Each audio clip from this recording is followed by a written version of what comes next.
Olá, muito bem-vindos mais uma vez a mais um estudo de mais um tema da Palavra de Deus. Eu vos cumprimento com a graça e a paz de Deus, nosso Pai, de nosso Senhor e Salvador Jesus Cristo. E hoje vamos estudar o tema 151, que tem como título o dom de dar. Vocês sabiam que dar é um dom, mas que pouquíssimas pessoas desejam esse dom, exercem esse dom? A maioria gosta de receber, não é mesmo? Mas vamos estudar a palavra de Deus em 10 perguntas e respostas para entender um pouco mais sobre esse importante dom. E antes de começarmos, eu convido a você para nós mais uma vez elevarmos a Deus uma prece ajoelhados para entendermos este tema muito importante da palavra de Deus. Vamos orar? Pai Santo, Deus amado, nós sabemos, Senhor, que o Senhor deu o que de mais precioso o Senhor tinha no céu para nos resgatar da maldição do pecado, a morte eterna. O Senhor deu o seu Filho unigênito para que todo aquele que nele crê não pereça, mas tenha vida eterna. Te agradecemos, Senhor, por esse dom. Pedimos também que nos ajude a recebermos o dom de dar, a sermos pessoas totalmente liberais, pessoas desprovidas de qualquer egoísmo, de qualquer ganância, pessoas que saibam exercer esse dom tão precioso, Pai, para assim refletirmos o seu caráter. Nos dê entendimento sobre este assunto, é o que nós te pedimos em nome do seu amado Filho unigênito, nosso Senhor e Salvador Jesus. Amém.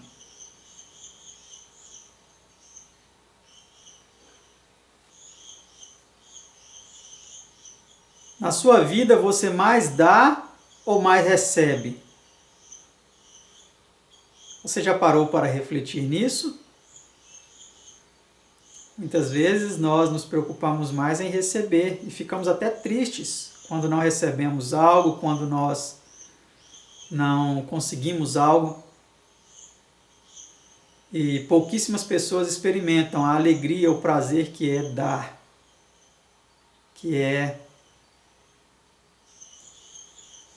entregar parte de si, de seus esforços, de seu trabalho, de seus recursos para suprir as necessidades de outras pessoas, sejam elas quais forem, materiais, espirituais, enfim. Mas vamos entender o que a palavra de Deus vem dizendo sobre este importante dom. Pergunta 1. Que exemplo de liberalidade foi por Deus dado ao mundo? Porque Deus amou o mundo de tal maneira que deu seu Filho unigênito para que todo aquele que nele crê não pereça, mas tenha vida eterna. João 3,16. Esse é um dos versos mais conhecidos da Bíblia. É o verso que resume praticamente todo o Evangelho, né? E é triste que muitos pastores, muitos teólogos, muitos professores de teologia têm ensinado que Jesus não é o Filho de Deus. Isso é apenas um título funcional, isso é apenas uma forma didática de se referir a Jesus. Mas o próprio Deus declarou do céu: esse é o meu Filho amado em quem me comprazo. E ele deu o seu Filho. Antes mesmo dele nascer como homem, ele já era Filho de Deus.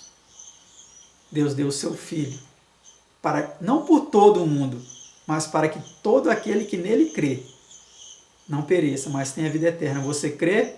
Você crê que Jesus é o Filho de Deus? Se você não crê nisso, infelizmente, essa mensagem não é para você. Você pode parar o vídeo até por aqui mesmo.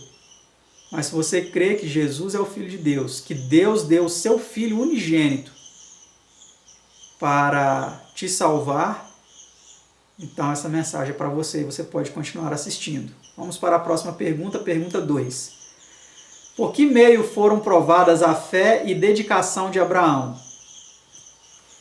Pela fé ofereceu Abraão a Isaque, quando foi provado. Sim, aquele que recebera as promessas ofereceu o seu unigênito. Hebreus 11, verso 17.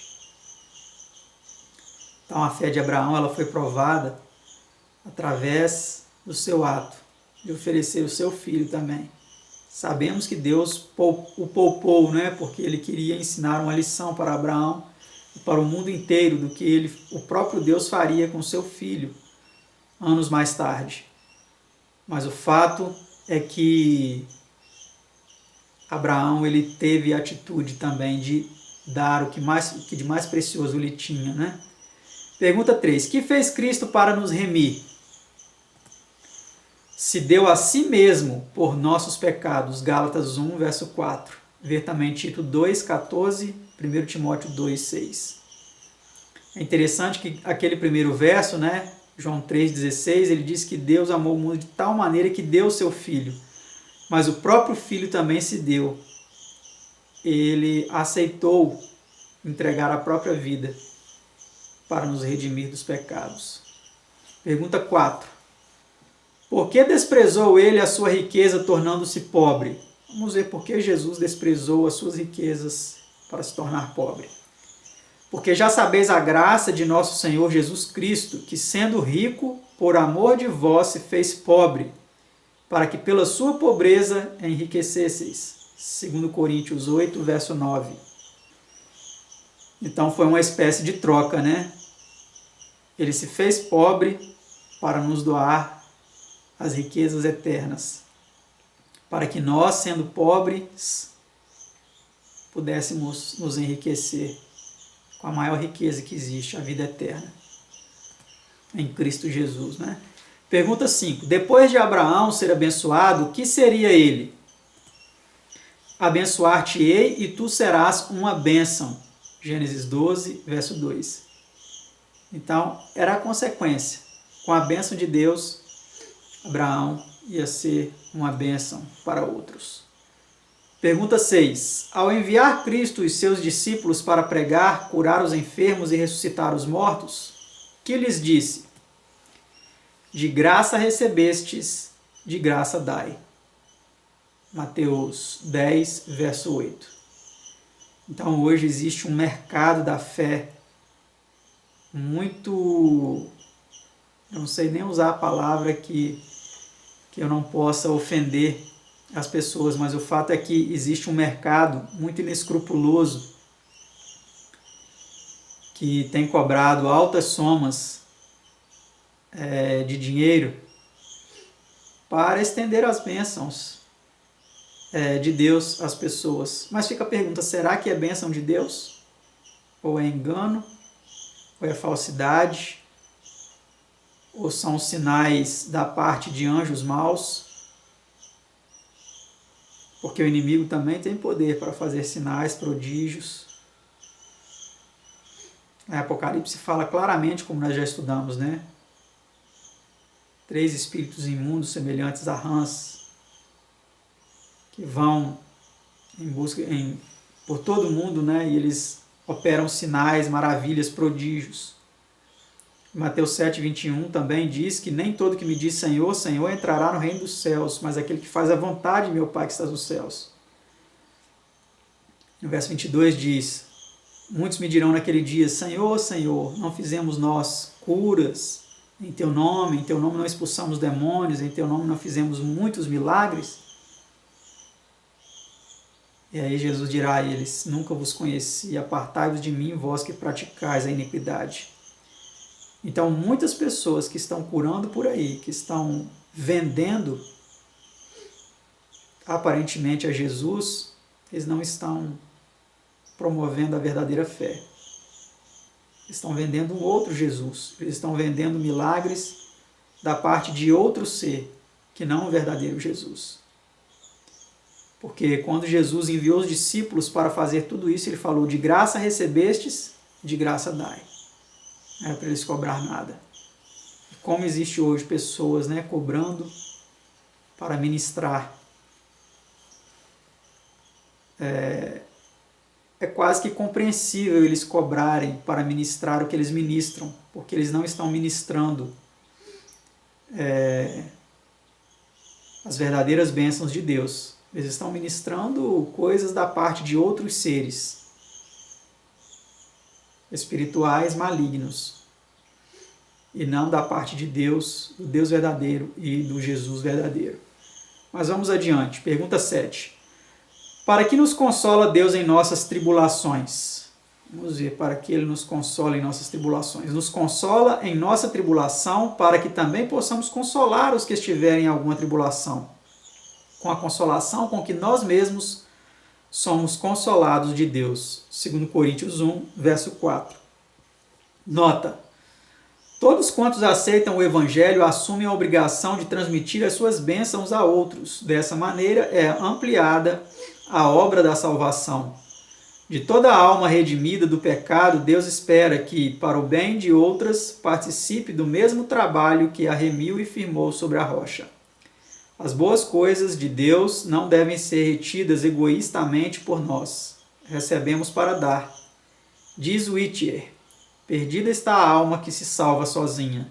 E assim como o amor levou a dádiva divina, assim o seu amor em nosso coração nos habilitou para dar, para ministrar e para empenhar-nos em amoroso serviço para bem e felicidade de outros.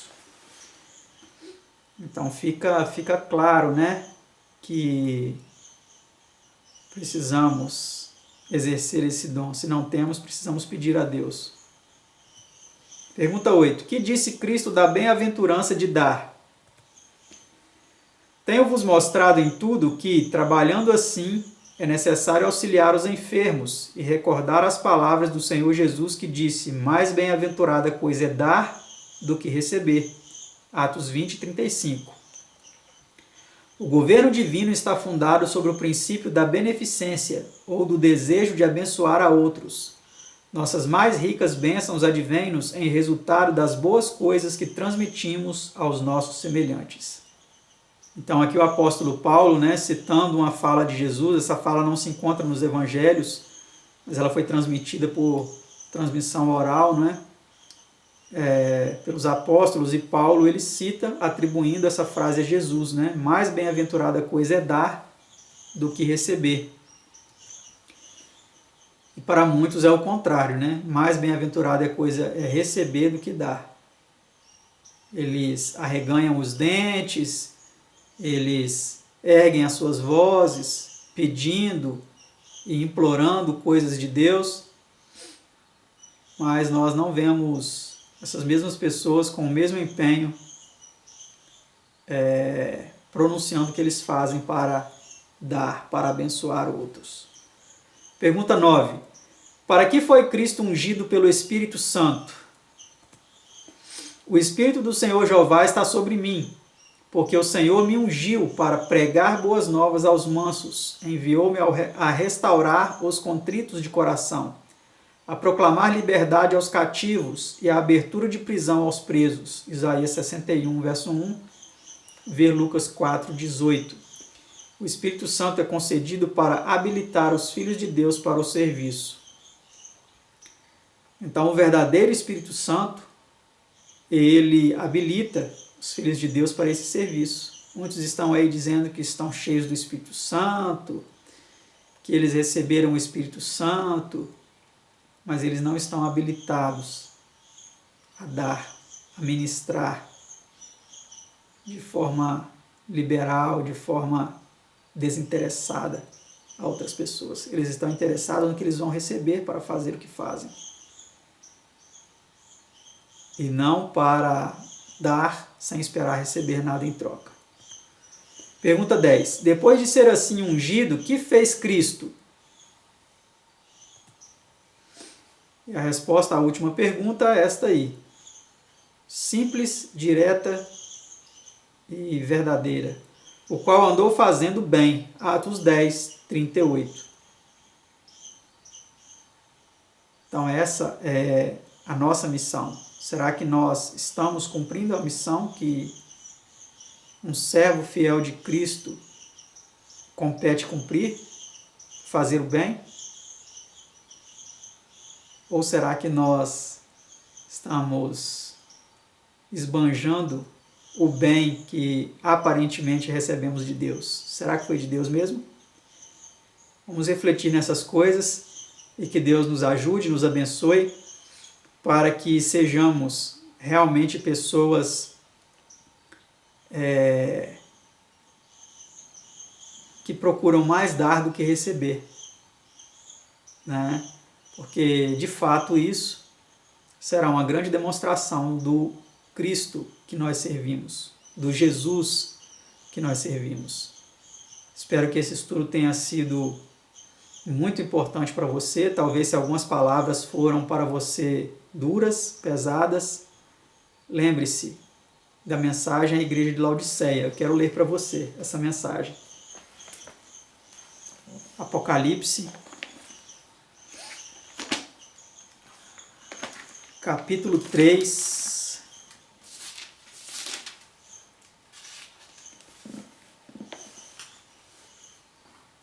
verso 17. Olha o que é dito da igreja da última geração. Como dizes, rico sou e estou enriquecido, e de nada tenho falta, e não sabes que és um desgraçado, e miserável, e pobre, e cego, e nu. Aconselho-te que de mim compres ouro provado no fogo para que te enriqueças, e roupas brancas para que te vistas, não apareça a vergonha da tua nudez, e que unjas os teus olhos com colírio para que vejas. Eu repreendo e castigo a todos quantos amo. Sê, pois, zeloso e arrepende-te. Eis que estou à porta e bato. Se alguém ouvir a minha voz e abrir a porta, entrarei até ele, e com ele cearei, e ele comigo. Ao que vencer, lhe concederei que se assente comigo no meu trono, assim como eu venci e me assentei com meu Pai no seu trono. Então, meus amados, talvez nós, como igreja, estamos esbanjando riquezas e dizendo: olha como eu sou abençoado por Deus, eu sou rico, abastado, de nada eu tenho falta. Mas a testemunha verdadeira, ele conhece as nossas obras, e ele diz que somos desgraçados. Que palavra dura, não é? Pessoas que acham que estão na graça, mas não. Eles estão sem a graça. Miseráveis, pobres, cegos e nus. Ele nos aconselha a comprar o que nós precisamos. O ouro puro, provado no fogo da aflição, que representa a fé e o amor. O ouro provado no fogo representa a fé e o amor, que são provados no fogo da aflição. As roupas brancas para nos vestirmos é a justiça de Cristo, porque as nossas são como trapos de imundícia. Nós achamos que somos justos, que fazemos a vontade de Deus, mas muitos vão ouvir que não fizeram a vontade de Deus, e vão ouvir: apartai-vos de mim, vós que praticais a iniquidade. Então é necessário a justiça de Cristo de fato, para cobrirmos a vergonha da nossa nudez espiritual. E o colírio, que representa o Espírito Santo, o santo discernimento, a onipresença de Cristo em nossa vida, para que sejamos tais como Ele foi, que andou fazendo bem, que não cobrava de ninguém, até rimou, né? Andou fazendo bem, não cobrava de ninguém. Viveu uma vida de inteira entrega, diferente de muitos que professam ser servos de Cristo, mas só querem receber, não querem entregar, não querem se entregar. Então, que Deus nos abençoe. Se essa mensagem ela foi dura, lembre-se aqui do verso 19, Apocalipse 3,19. Eu repreendo e castigo a todos quantos amo. Sê, pois, zeloso e arrepende-te. Sejamos zelosos. E vamos aprender também que Jesus ele disse que o que a mão direita faz, a esquerda não precisa saber. Não precisamos ficar mostrando o bem que nós fazemos nos nossos canais de televisão, nos nossos canais de YouTube, em rádios. Não precisamos. Basta só o Pai que vem em secreto saber e Ele vai nos recompensar em público. Aí em Mateus 25 fala claramente, né, que aqueles que fizeram, até perguntaram, mas quando, Senhor, que nós fizemos isso? Eles não vão ter nem a pretensão de que fizeram algo para ser recompensados, porque eles vão até perguntar, mas quando, Senhor, nós fizemos todas essas coisas? Visitamos o enfermo, os presos, alimentamos os famintos.